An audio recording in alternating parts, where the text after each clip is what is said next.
दोस्तों जो आज का हमारा वीडियो होने वाला है ये उन तमाम बेस्ट वीडियोस में से एक है जो कि मैंने अपलोड किए हैं या फिर करता रहूंगा।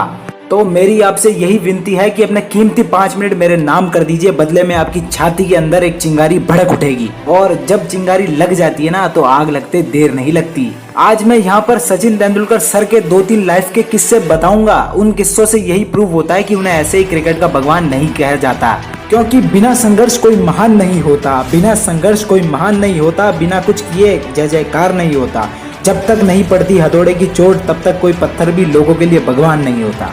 पत्थर को भी जब पीट पीट कर कोई मूर्तिकार मूर्ति ना बना दे तब तक उसे भी कोई भगवान नहीं मानता। तो यहाँ तो मैं इंसान की बात कर रहा हूँ। अगर इंसान को भगवान माना है तो उसके पीछे की कहानी आप लोगों के लिए जानना बहुत जरूरी है, क्योंकि इंसान अपने कर्मों से महान बनता है। क्योंकि अगर आपने कर्म अच्छे किए हैं तो फल आपके सदैव हित में रहेगा। तो सबसे पहला किस्सा मैं आपको सुनाता हूँ। ये बात है 1992 के ऑस्ट्रेलिया क्रिकेट मैच की सीरीज की, जहाँ पर इंडिया खेल रही थी। अब इंडिया के जो स्टार्टिंग के 2 टेस्ट मैच थे उसमें इंडिया का प्रदर्शन बहुत खराब रहा था और टीम में सचिन और सौरव गांगुली जैसे प्लेयर्स भी उस टाइम खेल रहे थे। लोगों की सचिन के ऊपर जो भरोसे की डोर थी वो भी कमजोर पड़ती जा रही थी और सचिन को भी अंदर ही अंदर अपने प्रति घृणा आती जा रही थी। और खुद सचिन ने ही कहा है कि ग्राउंड पर क्रिकेट खेलना और मंदिर जाना दोनों मेरे लिए समान है। क्रिकेट सचिन के लिए कोई दायित्व नहीं था बल्कि उनके लिए पूजा थी। अब सेकंड मैच बुरी तरह हारने के बाद सौरव गांगुली और सचिन तेंदुलकर दोनों एक विश्राम गृह में साथ में ही विश्राम कर रहे थे। फिर अचानक से कमरे की लाइट जली और सचिन उठ खड़े हुए कांच के सामने,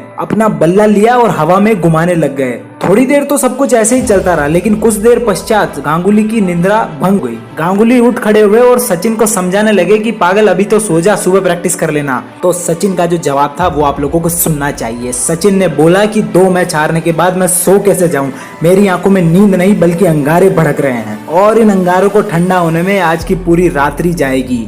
यदि तुम्हें मुझसे कोई तकलीफ होती हो तो पास के कमरे में जाकर सो जाओ।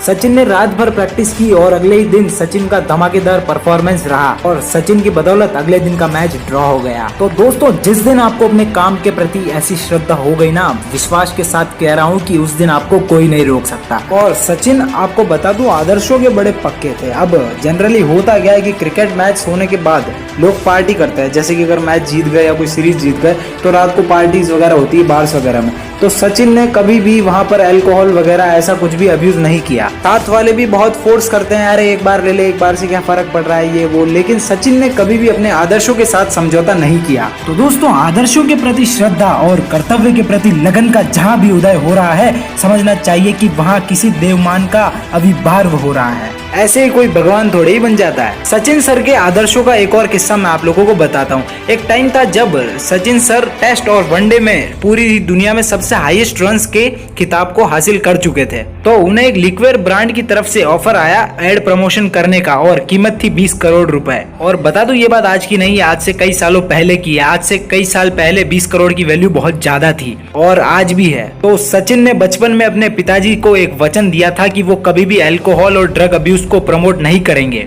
तो जहां लगभग सब क्रिकेटर्स अल्कोहल वगैरह के प्रमोशंस कर रहे थे, कुछ फिल्म स्टार्स भी प्रमोशन करने लगे थे, लेकिन सचिन ने कभी अल्कोहल को प्रमोट नहीं किया। कहते हैं ना, जमीर जिंदा रख, कबीर जिंदा रख, सुल्तान भी बन जाए तो दिल में फकीर जिंदा रख, हौसले के तरकश में कोशिश का वो तीर जिंदा रख, हार जाए चाहे जिंदगी में सब कुछ मगर फिर से जीतने की उम्मीद जिंदा रख। तो दोस्तों जो लाइनें मैंने आपको बोली है वो मैंने सचिन सर की लाइफ को एक कांच के सामने रखा और जो कांच में मुझे दिखा वो ये लाइनें ही थी। सचिन सर की लाइफ का एक और इंस्पायरिंग किस्सा भी है जो शायद आप लोगों ने सुना हो, लेकिन एक बार फिर से सुन लीजिए। 1989 का वो दिन जिस दिन इंडिया पाकिस्तान का मैच चल रहा था सियालकोट में। पाकिस्तान की तरफ से इमरान खान, वसीम अकरम और वकार यूनिस जैसे प्लेयर्स खेल रहे थे। इंडिया की हालत मैच में खराब हो रही थी, इसी वजह से हर भारतीय के दिल की धड़कन तेज थी। महज 38 रन बनाने पर इंडिया ने 4 विकेट गंवा दिए थे और फिर वो हुआ जिसकी किसी ने कल्पना भी नहीं की थी।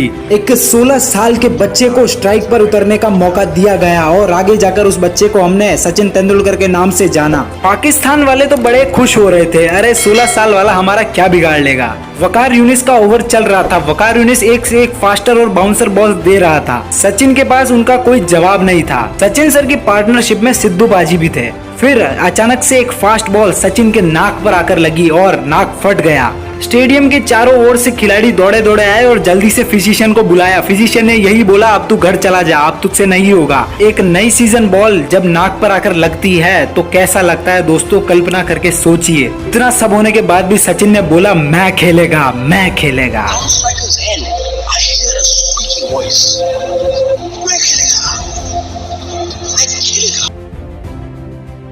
तो दोस्तों उसके बाद सचिन ने मैच पूरा किया, 58 रन बनाए और अंत तक नॉट आउट रहे। मित्रों, जब हौसला बना लिया है ऊंची उड़ान का तो देखना है फिजूल कद आसमान का।